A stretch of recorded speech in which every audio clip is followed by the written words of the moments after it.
Атом әдеттер 12 бөлім. Мейлінше аз күш жұмсау ережесі.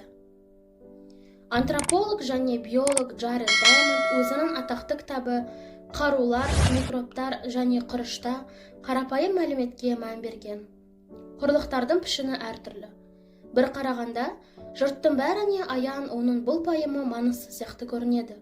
Дегенмен, дәл осы жайт адамдардың мінез құлқына терең әсер ететіні анықталған.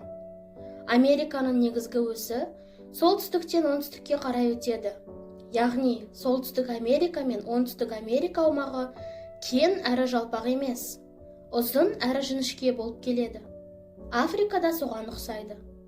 Ал Еуропа, Азия және таяу шығысты қамтитын аймақ олардан ерекше. Жердің бұл бөлігі шығыс-батыс бағытта жазылып жатыр. Даймондтың пікірінше, құрлықтар пішініндегі мұндай айырмашылық ғасырлар бойы ауыл шаруашылығының өркендеуіне айтарлықтай әсер еткен. Ауыл шаруашылығы бүкіл жер шарына тарай бастаған уақытта адамдарға оңтүстік-солтүстік бағыттан гөрі шығыс-батыс бағытында қоныс тепкен қолайлы болды. Өйткені бір ендікте орналасқан жерлердің климаты бір-біріне ұқсас. Күн сәулесі мен жауын-шашын бірдей түседі. Сонымен бірге мұндағы маусымдық өзгерістер де ұқсас келеді. Осындай факторлар Еуропа мен Азия халықтарының дәнді дақылдардың бірнеше түрін егіп, Франциядан Қытайға дейін созылып жатқан құрлықты бойлай егін шаруашылығын өркендетуіне әсер еткен. Салыстырар болсақ, солтүстіктен оңтүстікке сапар шеккенде климаттың тез өзгергенін байқау қиын емес. Флорида штаты мен Канаданың өзінде ауа райының айырмашылығы жер мен көктей. Әлемдегі ең талантты фермер болсаңыз да, канадалық, флоридалық апельсиндерді өсіре алмайсыз. Қар топыраққа балама бола алмайды. Сол себепті шаруалар дәнді дақыл алқабын солтүстіктен оңтүстікке қарай тартқан уақытта үнемі климатты ескеріп отыруға мәжбүр болады. Соған байланысты Азия мен Еуропадағы ауыл шаруашылығы солтүстік және оңтүстік Америкамен салыстырғанда 2-3 есе жылдам дамыған. Болмашы айырмашылық ғасырлар бойы халықтар тұрмысына әсер еткен. Азық-түлік өндірісінің өсімі халық санының артуына ықпал етпей қоймады. Адам саны жеткілікті болғандықтан, бұл мәдениеттер қуатты әскер құра білді. Жаңа технологияны дамытуға мүмкіндік туды. Өзгерістер шағын қадамдардан басталады. Егістік аумағы кеңейіп, халық саны аз-аздан өседі. Уақыт өте келе екі жарты шардағы мәдениеттер дамуындағы айырмашылық ұлғая берді. Ауыл шаруашылығының өркендеу тарихын мінез құлықты өзгертудің үшінші ережесінің ғаламдық масштабтағы мысал ретінде келтіріп отырмын. Әдеттерді өзгертудің кілті мотивация деген жалпыға ортақ көзқарас бар. Бәлкім сіз бірдеңені жан тәніңізбен қаласаңыз, оған да жететін шығарсыз. Шындығы сол, нағыз мотивация жалқаулыққа бой алдырып, өзіне ыңғайлы іспен ғана айналысу. Бәзбір бестселлерде сізге мұны ақымақтар емес, нағыз ақылдылар ұстанатын стратегия деп түсіндіруі мүмкін. Күш-қуат алтыннан да қымбат. Сол себепті адам миы оны мүмкіндігінше үнемдеуге бейім. Адам табиғаты қандай жағдай болмасын, мейлінше аз күш жұмсау ережесіне бағынады. Егер бізге екі түрлі жұмыс ұсынса, екеуінің ішінен жеңілін таңдаймыз. Мәселен, егістік алқабын климаты бір-біріне ұқсамайтын солтүстік бағыттағы жерлерде емес, климаты ұқсас шығысқа қарай жаю әлде қайда оңай болған. Қандай да бір әрекет жасау керек болса, біз қай уақытта болмасын, мейлінше аз күш жұмсап, көбірек жетістікке жетуге болатын жолды таңдаймыз. Өйткені біз жеңіл жұмыс істеуге бейімбіз. Әрбір әрекет белгілі бір мөлшерде күш қуатты қажет етеді. Көп күш талап ететін жұмыстың орындалуы екі талай. Сіз күніне 100 рет кеудені жерден көтеру жаттығуын жасауға бекінсеңіз, оған көп күш керек болады. Бір нәрсені енді бастаған уақытта бар күшіңізді бойыңызға жиып, содан мотивация алуыңыз мүмкін. Алайда бірнеше күннен соң мұндай күрделі жаттығу қажытып жібергендей көрінеді. Ал күніне 1 рет кеудені көтеру әдеті ешқандай күш-қуат қажет етпейді. Сол себепті күш-қуат аз жұмсалатын әдеттер тез қалыптасады. Өміріңіздің бір бөлігіне айналған кез келген әрекетіңізге зер салыңызшы. Оны орындау үшін айтарлықтай мотивацияның қажеті де жоқ екенін байқайсыз. Телефондағы жаңалықтарды шолу, электрондық поштаны тексеру, теледидар көру сияқты әдеттер көп уақытымызды алады. Себебі оларды орындау үшін ешқандай да күш жұмсамаймыз. Олар сондай ыңғайлы. Басқа бір қырынан алып қарар болсақ, әдеттерді сіз қалаған дүниеге жету жолындағы кедергі деп сипаттауға болады. Диета ұстау сымбатты дене бітіміне жету жолындағы кедергі. Медитация жан тыныштығына жету жолындағы кедергі. Күнделік жазу анық ойлауға кедергі жасайды. Шын мәнінде сізге әдеттің өзі керек емес. Сіздің қалауыңыз әдеттен кейінгі нәтижеге жету. Кедергі көбейген сайын, яғни әдет күрделі болған сайын, мақсатыңыз алынбас қамалдай көрініп, өзіңізді қинай бастайсыз. Сол себепті, өзіңізге ұнамсыз әдетті ұстану үшін оның оңай болғаны абзал. Жақсы әдетті өзіңізге ыңғайлы ете алсаңыз, оны қалыптастыру жеңіл болады. Бірақ сіз маған бәрін керісінше істейтін, қиындықты жеңгеннен ләззат алатын адамдарды алға тартатын шығарсыз. Оларды қайтеміз деп сұрайсыз. Адам баласы жалқаулыққа бейім болса, бала тәрбиелеу, кәсіп ашу, немесе Эверест шыңын бағындыру сияқты қиын міндеттерді қалай орындап жүр? Әлбетте, күрделі міндетті орындау сіздің де қолыңыздан келеді. Бірақ мен сіздің ауыр жұмыс істеп жүріп, қажыған кезде қолды бір сілтеп, бәрін тастап кеткіңіз келетіні туралы айтып отырмын. Осындай кезеңде өмір сынағынан сүрінбей өтіп, қиындықты еңсеру үшін кейбір дүниелердің сізге қызмет еткені аса маңызды. Сіз аз қиналсаңыз, ішкі меніңіздің сыртқа шығуы оңай болады. Жеңілдетіңіз деп аталатын идеяның мәні тек қана оңай іспен айналысыңыз деген сөз емес. Ол келешекте өз жемісін беретін әрекетті дәл қазір мейлінше жеңілдетуге тырысу дегенді білдіреді. Қиналмай-ақ үлкен жетістікке жету жолы. Ортаңғы тұсы бүгілген құбыршекті ұстап тұрмын деп елестетіңіз. Су сыздықтап ағып тұр. Сіз су ағынын күшейткіңіз келеді. Оны күшейтудің екі жолы бар делік. Біріншісі, бұранданы ашып жіберіп, судың ағынын күшейту. Екіншісі, құбыршектің бүгілген жерін түзетіп, судың еркін ағуына мүмкіндік беру. Күрделі әдет қалыптастырам деп мотивацияны арттыруға тырысу, бүгілген құбыршек арқылы суды сыздықтатып ағызумен бірдей. Әлбетте, олай істеуге де болады, бірақ оған көп күш жұмсау керек. Өміріңізді қиындатып жіберуі мүмкін. Әдетті қарапайым әрі жеңіл іске айналдыруды құбыршектің бүгілген жерін түзетіп жіберумен сипаттауға келер еді. Қиындықты жеңуге күш жұмсағанша, оны жеңілдетудің жолын іздеңіз. Сондай тиімді жолдардың бірі, сіз өмір сүретін ортаны өзгертуге тырысу. 6-шы тарауда біз стимулдарды көре білу туралы айттық. Сол сияқты енді сіз әдет қалыптастыруға ықпал ететін әрекетті жеңілдету үшін ортаны өзгертуді үйренесіз. Мәселен, жаңа әдет үшін тәжірибе алаңы ретінде өзіңізге жақсы таныс ортаны таңдаңыз. Әдеттер өмірмен астасып жатса, оны қалыптастыруда оңайға соғады.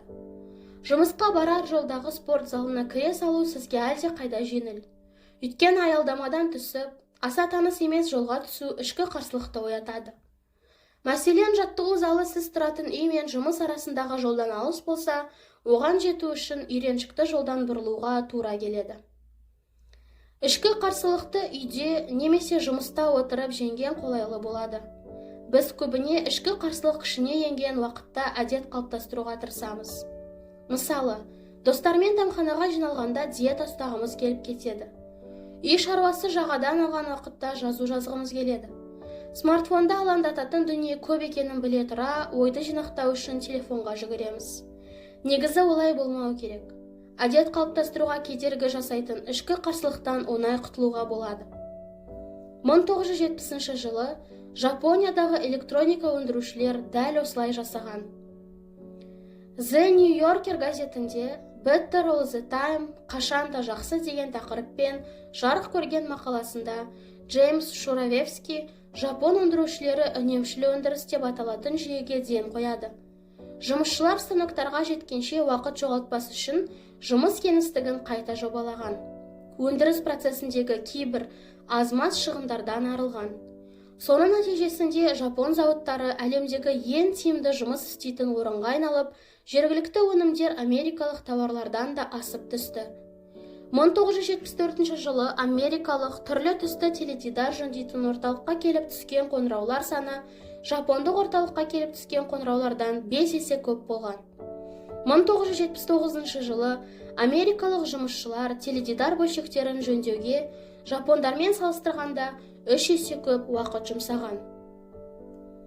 Маған бұл стратегияны қысқарта отырып көбейту деп атаған ұнайды.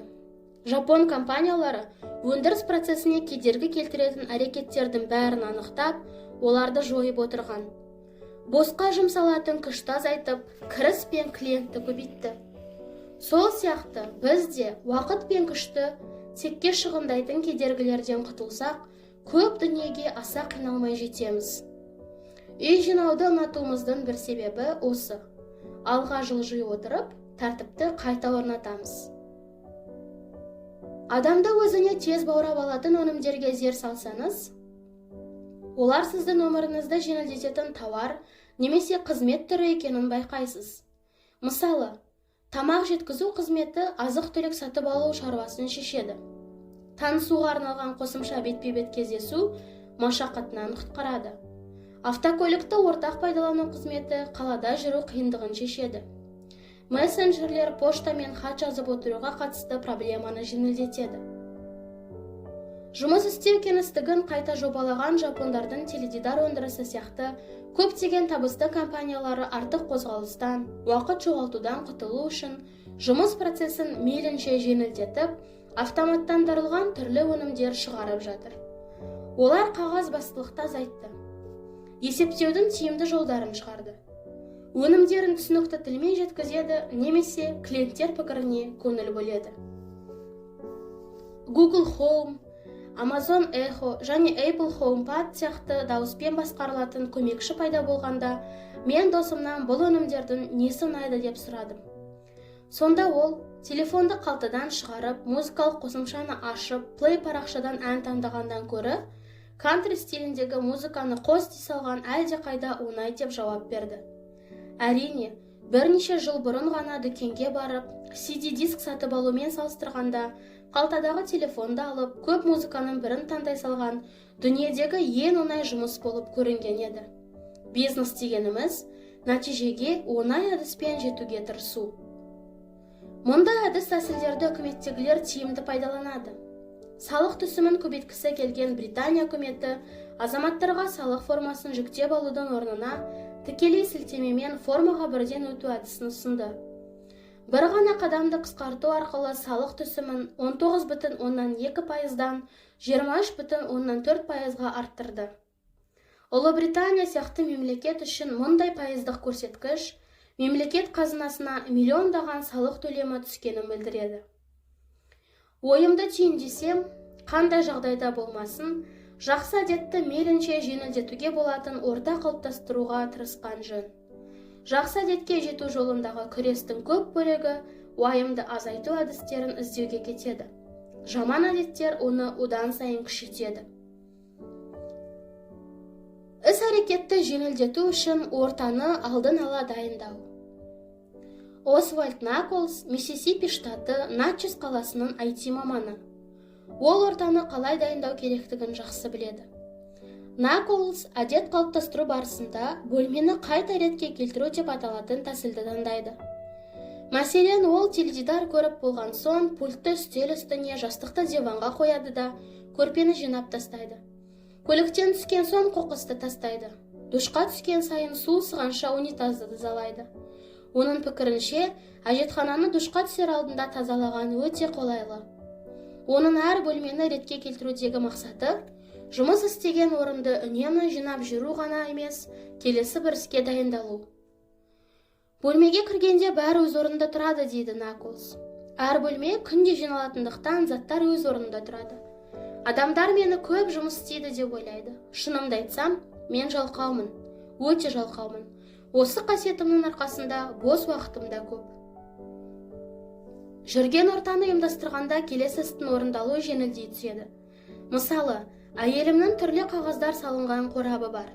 Оларды туған күн, көңіл айту, үйлену тойы, мектеп бітіру және тағы да басқалары деп бөліп қойған. Керек болғанда іздеген құттықтау хатын алады да іс-шара иесіне жолдайды. Соның арқасында ол миындағы құттықтау керек еді деген салмақтан арылып, хат жіберуді ешқашан ұмытпайтын болған. Ал менің мінезім басқа. Біреу балалы болса, құттықтау хатын жіберуім керек еді деп ойлап жүремін. Бірнеше апта өтіп кеткенде ғана құттықтау хатын сатып алу керектігі есіме түседі. Бірақ ол кезде хат жіберуге кешігіп қалғанымды түсінесің. Маған мұндай әдет қалыптастыру оңай емес. Ортаны өзгертудің бірнеше жолы бар. Денсаулыққа пайдалы таңғы ас әзірлегіңіз келсе, күні бұрын кешкісін табаны пештің үстіне, аспаз құралын үстел үстіне қалдырыңыз. Тамақ әзірлеуге қажетті заттардың бәрін шығарыңыз. Таңертең оянған уақытта ас дайындау оңай болады. Ортаны алдын ала дайындап қойсаңыз, керек кезінде оның пайдасы тиеді. Суретті жиі салғыңыз келе ме? Қарындашты, қаламдарды, қойын дәптерді және сурет салуға арналған заттарды үстелдің үстіне қол жететін жерге жинап қойыңыз. Спортпен шұғылданғыңыз келе ме? Спорт киімін, аяқ киімді, сөмкені және бір бөтелке суды алдын ала әзірлеп қойыңыз. Дұрыс тамақтанғыңыз келе ме? Демалыс күндері жеміс-жидек пен көкөніс турап, арнайы ыдыстарға толтырып қойсаңыз, апта бойы алып жеу қиын болмайды. Бұлардың бәрі көп күш жұмсамай жақсы әдет қалыптастырудың қарапайым әдістері. Сол сияқты, жаман әдеттен арылғыңыз келсе, осы әдістің кері баламасын қолдансаңыз болады. Мәселен, теледидарды жиі көретін болсаңыз, әр қараған сайын оны тоқтан ажыратып тастап отырыңыз. Шынымен көргіңіз келетін шоу атауын дауыстап айта алған жағдайда ғана теледидарды қайтадан тоққа қосыңыз. Өзіңізге осылай нұсқау беру арқылы әдетті қиындатып, теледидарды жиі көруден құтыласыз. Бұл кеңесім көмектеспесе, басқа да әдістерді сынап көріңіз. Теледидарды көріп болған соң, оны өшіріп, пульттің батарейкасын алып тастаңыз. Сол кезде оны қосуға қосымша 10 секунд қажет болады. Сонда да бұл әдетіңізден арыла алмасаңыз, әр қараған сайын теледидарды шкафқа салып қойыңыз. Сіз оны шынымен көргіңіз келген уақытта ғана алып шығатыныңызға сенімді болыңыз. Кедергілер көп болған сайын әдеттің пайда болу ықтималдылығы бәсеңдейді.